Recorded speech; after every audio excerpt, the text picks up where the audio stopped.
Coba mengubah segala sesuatu.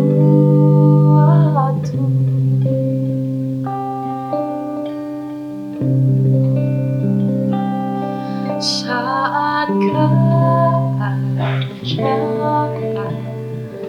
sekelilingku ada di luar kemampuanku, ku berdiam diri mencarimu. Doa mengubah segala sesuatu. Saat kenyataan di depanku mengecewakan perasaanku, ku menutup mata memandangmu. Doa mengubah segala sesuatu.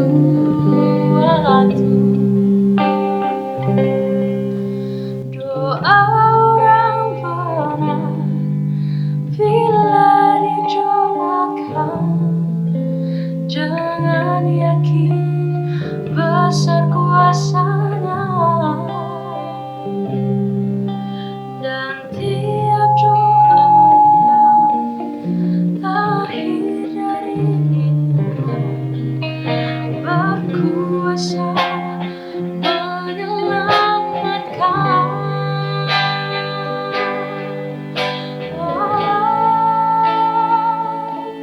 Seperti mata air di tanganmu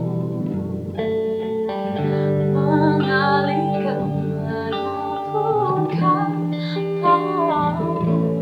Tiada yang mustahil di matamu, sebab doa mengubah segala sesuatu.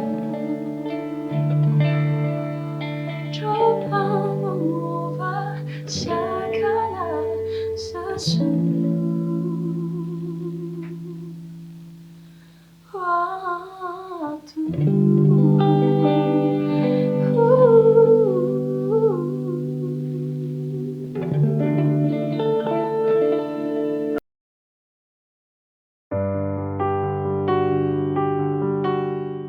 Shalom teman-teman muda DSJ dan juga teman-teman muda di mana saja berada yang saat ini sedang menonton channel ini. Sebelum kita mendengarkan akan kebenaran firman Tuhan, mari kita sama-sama, kita satu hati, kita tundukkan kepala dan kita berdoa kepada Tuhan. Kita berdoa. Tuhan Allah Bapa kami yang bertatah dalam kerajaan surga, betapa kami bersyukur dan juga berterima kasih ya Tuhan atas kasih setia Tuhan, atas hari baik yang masih Tuhan anugerahkan bagi kami, atas setiap hal-hal baik, kekuatan-kekuatan baik, dan semua yang baik yang masih boleh kami peroleh dari-Mu hingga saat ini. Terima kasih ya Allah, saat ini kami hendak membaca dan merenungkan akan kebenaran firman-Mu ya Tuhan. Biarlah Engkau sendiri boleh melayakkan kami dan boleh memampukan kami agar kami dapat mengerti serta memahami dan juga dapat menerapkan firman-Mu dalam kehidupan kami, dalam mengangkat setiap tugas tanggung jawab pekerjaan kami yang masih Engkau percayakan dalam hidup juga kehidupan kami. Berfirmanlah kepada kami ya Tuhan, karena kami anak-anak-Mu telah siap untuk mendengarkan. Dalam nama Kristus Yesus Putra-Mu kami berdoa kepada Bapa di sorga. Haleluya, amin. Baik, pembacaan firman Tuhan yang datang kepada kita saat ini dalam saat teduh di kesempatan ini. Firman Tuhan ini terambil dari Mazmur 121 ayatnya yang pertama hingga ayatnya yang ke-8. Sekali lagi, firman Tuhan yang akan kita renungkan pada saat teduh kali ini terambil dari Mazmur 121 ayatnya yang pertama hingga ayatnya yang ke-8. Di bawah perikop Tuhan penjaga Israel. Nyanyian Siarah. Aku melayangkan mataku ke gunung-gunung, dari manakah akan datang pertolonganku? Pertolonganku ialah dari Tuhan yang menjadikan langit dan bumi. Ia takkan membiarkan kakimu goyah, penjagamu tidak akan terlelap. Sesungguhnya tidak terlelap dan tidak tertidur penjaga Israel. Tuhanlah penjagamu, Tuhanlah naunganmu di sebelah tangan kananmu. Matahari tidak menyakiti engkau pada waktu siang, atau bulan pada waktu malam.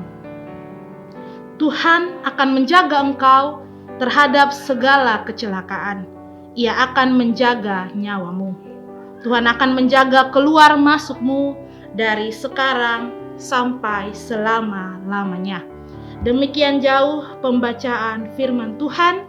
Yang berbahagia adalah setiap kita yang tidak saja mau membaca dan mendengar serta merenungkan akan kebenaran firman Tuhan, tetapi yang berbahagia adalah setiap kita yang mau menerapkan, yang mau melakukan firman Tuhan, dan yang mau menjadikan firman Tuhan sebagai suluh dan pedoman dalam melaksanakan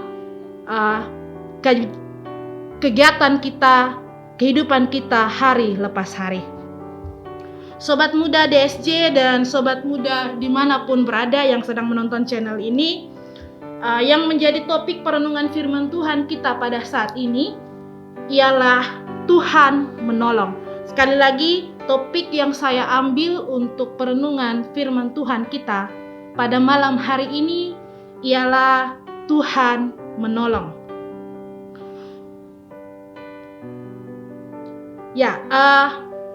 Dalam kehidupan kita sehari-hari, sebagai manusia, kita seringkali mengalami yang namanya masalah.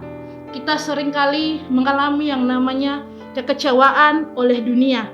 Kita seringkali mengalami yang namanya kesusahan dikarenakan kondisi serta iklim sekitar. Apapun itu masalah yang kita hadapi, entah itu badai seroja yang baru saja terjadi 2 bulan yang lalu, di mana hujan tak henti-henti dengan begitu deras, angin yang begitu kencang, pohon yang berjatuhan di mana-mana, bahkan banjir dan juga longsor di mana-mana.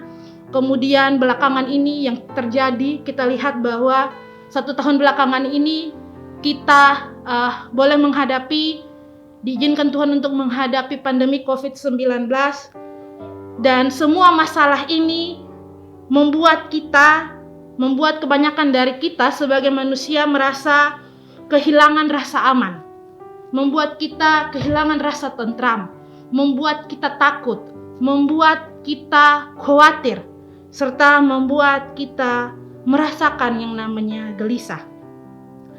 Kita khawatir akan hari esok, kita gelisah karena tidak tahu kapan pandemi ini akan berakhir. Dan juga ketakutan ketika kita mendengar berita tentang maraknya kejahatan-kejahatan yang terjadi akhir-akhir ini. Bisa jadi ada hubungan yang erat antara sulitnya situasi saat ini dengan keberadaan orang-orang yang menghalalkan segala cara demi mendapatkan rupiah, demi memenuhi kebutuhan hidup dan lain-lain. Alhasil, bukan cuma COVID-19 atau serangan badai seroja saja yang kita takutkan saat ini, tetapi juga kejahatan-kejahatan yang bisa menjadikan kita sebagai korbannya, menjadikan kita terluka, menjadikan kita susah, dan lain sebagainya. Lalu, yang menjadi pertanyaan untuk perenungan kita malam hari ini pada saat ini ialah bagaimana kita sebagai anak-anak Tuhan, bagaimana kita sebagai orang-orang percaya dapat mendapatkan rasa aman dan juga ketenangan. Ketika kita berada dalam situasi hidup yang merampas rasa aman dan rasa tentram kita, yang membuat kita khawatir berlebihan, kira-kira apa yang harus kita ingat? Sekali lagi, pertanyaan perenungan untuk kita saat ini, pada saat teduh kali ini, ialah bagaimana kita bisa mendapatkan rasa aman dan ketenangan ketika kita berada dalam kondisi hidup yang merampas rasa aman kita, membuat kita khawatir berlebihan. Kira-kira apa yang harus kita ingat? Sobat muda DSJ dan sobat muda di mana saja berada yang sedang menonton channel ini. Satu kesaksian pribadi saya, ketika saya diperhadapkan dengan situasi hidup, titik di mana saya berpindah zona dari zona yang begitu mudah, zona yang begitu penuh cinta, ke zona yang baru di mana saya sulit mendapatkan hal-hal yang saya peroleh di zona yang kemarin, di zona yang sebelumnya. Di situ membuat saya sulit melangkah. Di situ membuat saya khawatir akan hidup saya, membuat saya takut, membuat saya gelisah.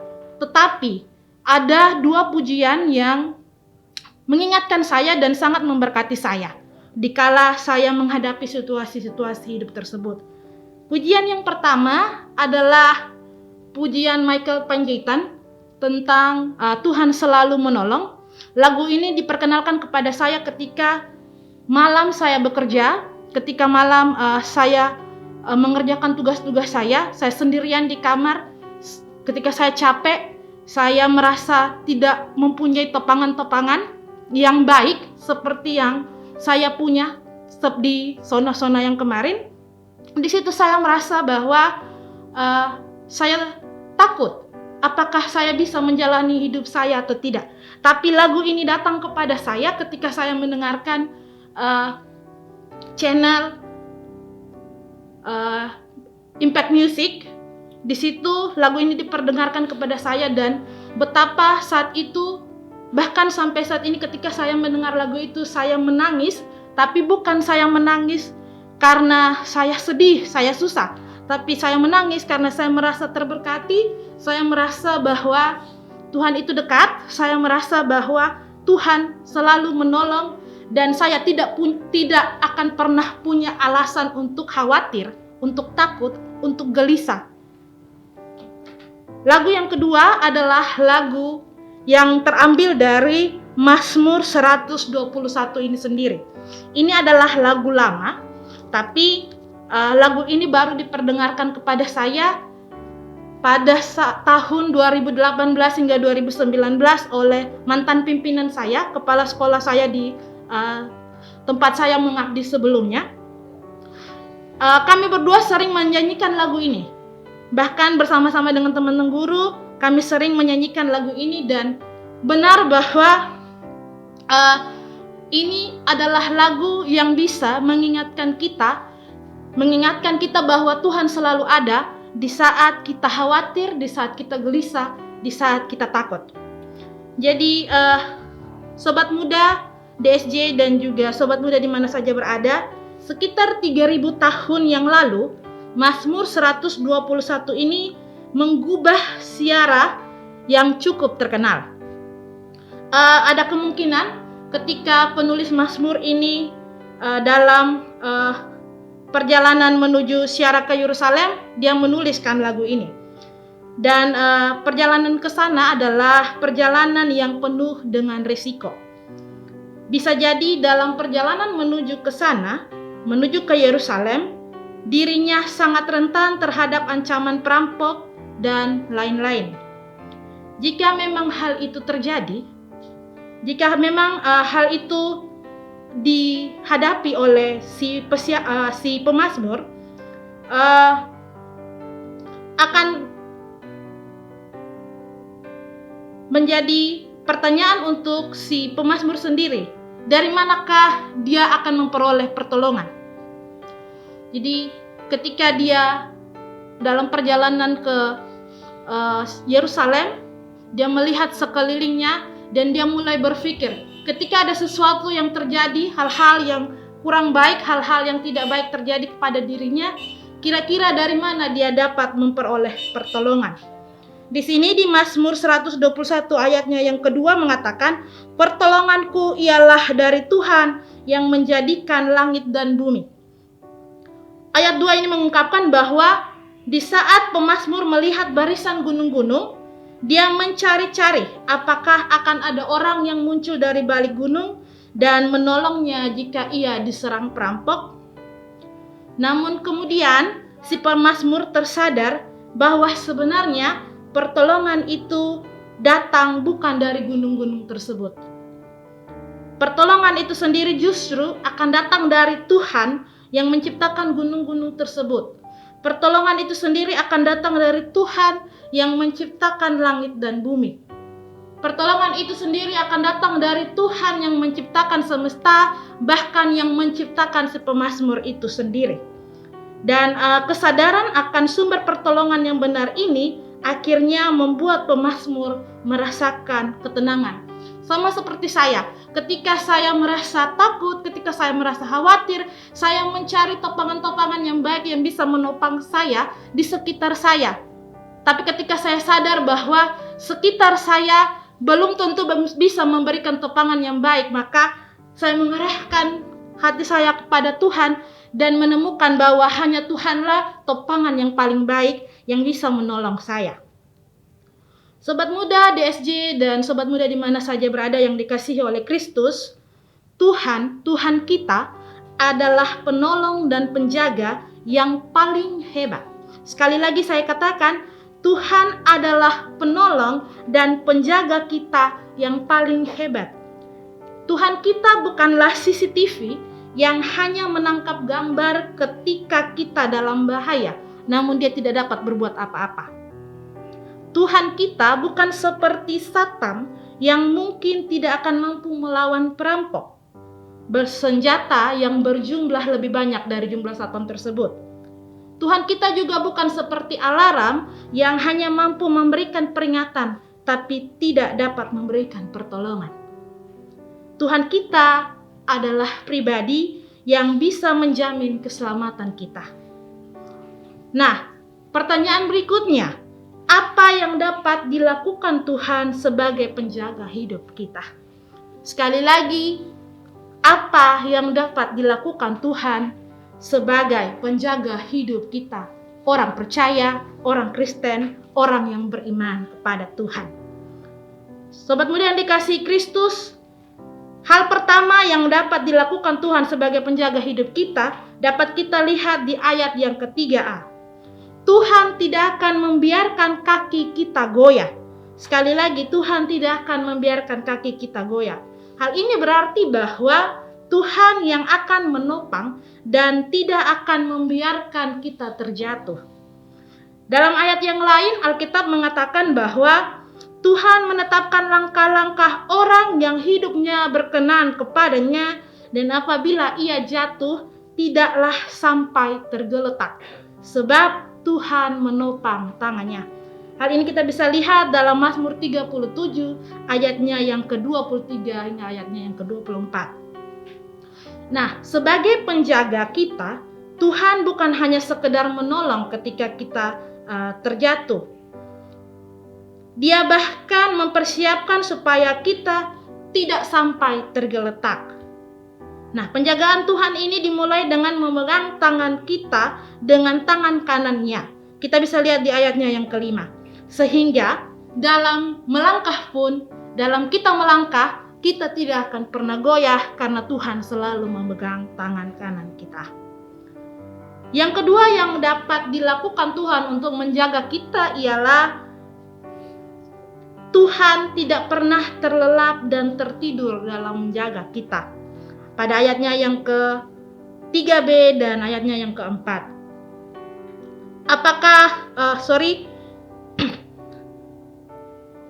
Penjagamu tidak akan terlelap, sesungguhnya tidak terlelap dan tidak tertidur penjaga Israel. Tuhan menjaga kita setiap saat.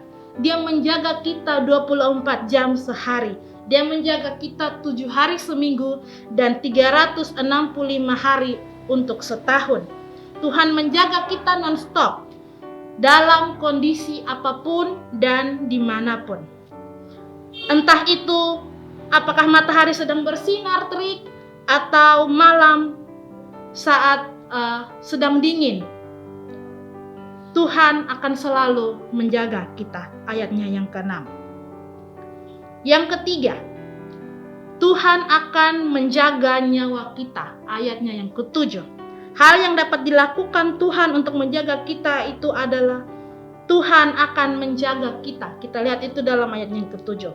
Hal ini berkaitan dengan keselamatan yang Tuhan berikan kepada orang-orang yang percaya kepada Yesus Kristus.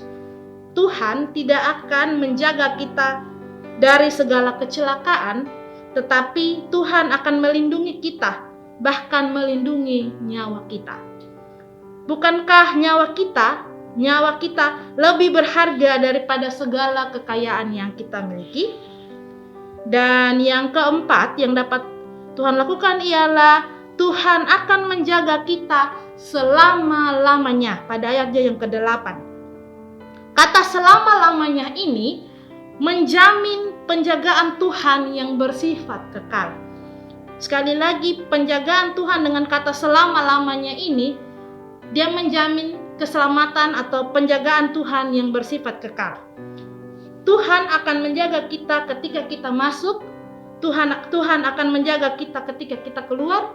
Dia juga akan menjaga kita ketika kita bangun, ketika kita tidur, ketika hidup, bahkan juga nanti ketika kita telah mati. Tuhan kita adalah Allah yang kekal. Dia yang akan senantiasa menyertai kita selama-lamanya. Sobat muda yang dikasihi oleh Kristus Yesus, bukankah penjagaan Tuhan begitu luar biasa bagi orang-orang yang percaya kepadanya? Penjagaan tersebut merupakan fasilitas yang diberikan kepada orang-orang percaya dan orang-orang yang percaya dan juga orang-orang yang berserah total hidupnya di dalam Kristus, kepada Kristus. Bahkan tokoh-tokoh Alkitab banyak yang memberikan kesaksian tentang hal tersebut. Misalkan Elisa pernah dilindungi pasukan malaikat Tuhan yang berbentuk seperti kuda dan kereta berapi yang menjaga dia. 2 Raja-Raja 6 ayatnya yang ke-17. Tuhan mengirim malaikat Tuhan ketika Daniel dimasukkan ke dalam gua singa dan mengetupkan mulut singa-singa tersebut. Daniel 6 ayatnya yang ke-23. Dan penjagaan serta penyertaan Tuhan yang kekal itu tidak pernah lekang oleh waktu. Penjagaannya juga akan berlaku dan selalu berlaku untuk kehidupan kita saat ini, kemarin, dan seterusnya. Jika kita merenungkan perjalanan hidup kita, pasti kita juga telah banyak mengalami kebaikan-kebaikan dan cinta Tuhan di masa lalu yang bisa kita jadikan sebagai batu peringatan. Alkitab mencatat bahwa bangsa Israel pernah menempatkan sebuah batu peringatan dalam perjalanan mereka menuju ke Kanaan.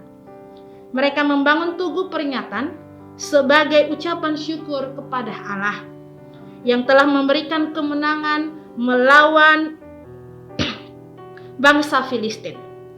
Mereka mendirikan tugu peringatan untuk di antara Mispa dan Yesana dan menamainya Ebenezer. Sekali lagi, mereka mendirikan tugu peringatan itu di antara Mispa dan Yesana dan menamainya Ebenezer, yang artinya sampai di sini Tuhan menolong kita. Tugu tersebut akan selalu mengingatkan mereka bahwa mereka bisa melangkah sejauh itu hanya semata karena penyertaan Tuhan. Sobat muda yang DSJ dan seluruh sobat muda di mana saja berada yang dikasihi oleh Kristus, mungkin kita pernah disembuhkan Tuhan dari sakit yang parah. Mungkin kita pernah disembuhkan Tuhan dari sakit hati, dari kekecewaan yang begitu dahsyat. Mungkin kita pernah dibantu Tuhan, kita pernah ditolong Tuhan dalam studi, dalam pendidikan kita yang carut marut. Bahkan mungkin kita pernah ditolong Tuhan dalam bisnis atau usaha kita yang sudah hancur. Tapi pada akhirnya kita mengalami pemulihan. Dan banyak hal lain lagi yang kita pernah alami, yang akhirnya kita merasakan bahwa pertolongan Tuhan itu begitu nyata dalam kehidupan kita.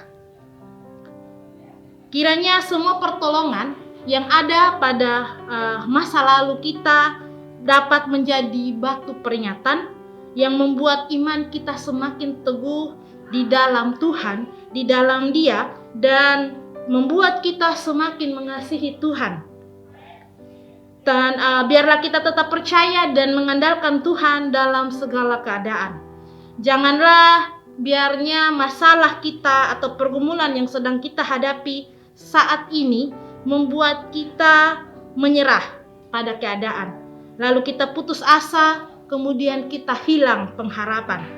Mari dengan iman kita berkata, jika Tuhan yang memberikan pertolongan pada masa yang lalu, maka kita percaya bahwa Tuhan juga akan memberikan pertolongan dan kemenangan dan pemulihan kepada kita saat ini dan juga di masa yang akan datang. Ketika kita sedang merasa takut, ketika kita sedang merasa gelisah, ketika kita sedang merasakan khawatir di tengah situasi yang kita hadapi saat ini, mari kita arahkan hati kita hanya kepada Tuhan. Kita memfokuskan segala dalam kehidupan kita hanya kepada Tuhan. Menemukan kedamaian dalam perlindungan dan penyertaan Tuhan dalam hidup kita. Tuhan yang tidak akan pernah membiarkan kaki kita goyah. Dia tidak akan pernah membiarkan kita goyah sedikit pun.